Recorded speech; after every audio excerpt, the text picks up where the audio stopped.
Okay, I am up at the top of the stairs. The crew has finished the framing for the Barndominium. Couple things were missed, and it's where the drywall connects. But for the most part, I'd say we're about 97% complete. Some small items, just blocking to allow drywall to have something to catch onto. Gas burners team did a phenomenal job bringing this down. So when you look in here, that's the ceiling.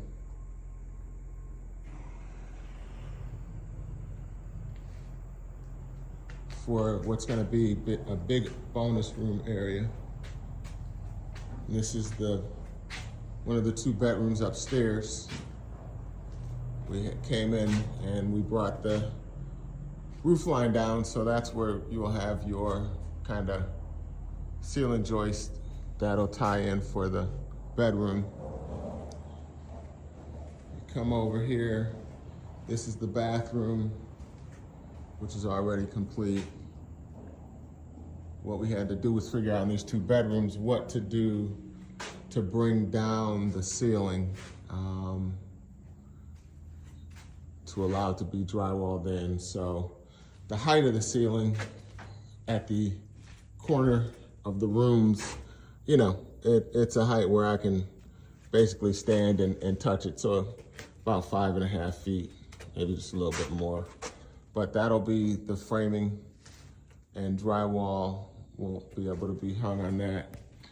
One of the things that was missed that we're gonna come back and address, this blocking right here allows, when you're putting drywall here and drywall here, for it to have something to grab on. So every 2 feet, we need to do that, going down and going up to the point of the ceiling.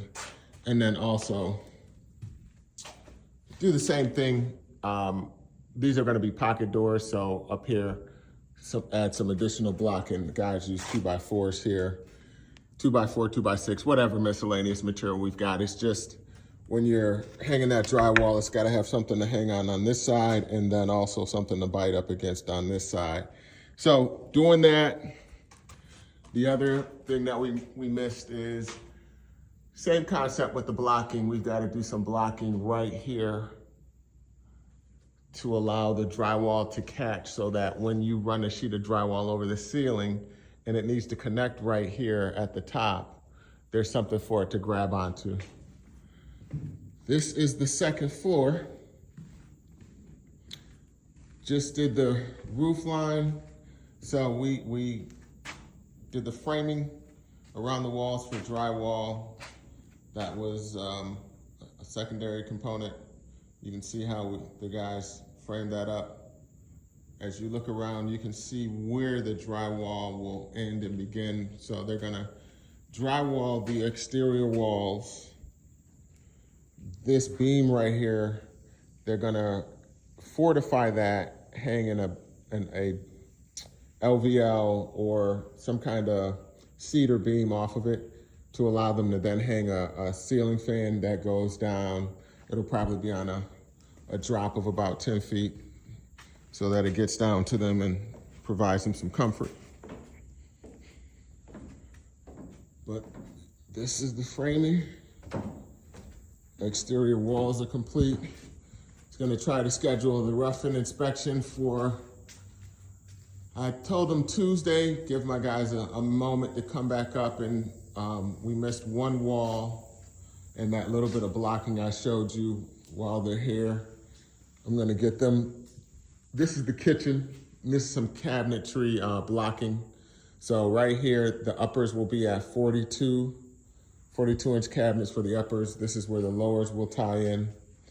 And at the bottom, where you see that 42, we're gonna set a second piece of blocking right here, all the way across. But during the framing, they accidentally put all of these doors on this wall. And in doing that, they missed blocking out that wall. So we're gonna have to come back just to hit that wall and those couple things I showed you upstairs.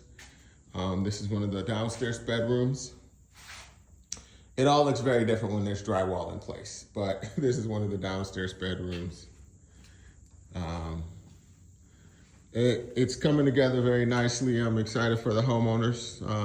We're gonna probably help out on just a couple pieces of the project overall. He is GCing it as a homeowner, which is something you can do. He's got some skills. His father is also a contractor, so that helps. He's very knowledgeable. I don't encourage it for somebody who's a novice. A lot of times you can get yourself into more trouble than you know trying to GC a project on your own, but you know, people find out the hard way sometimes. It's trying to save $1 here and it ends up costing you more in the long run. But they are, I would say, ready for their framing inspection, minus a couple of areas where we've got to just plug in some blocking. The other thing that they've got to do is he's going to come over and set his own doors, so he's going to be installing that side door. And then at the front of the house, he's got to install his double doors. But other than that, everything else is pretty much in place. And they are ready to go.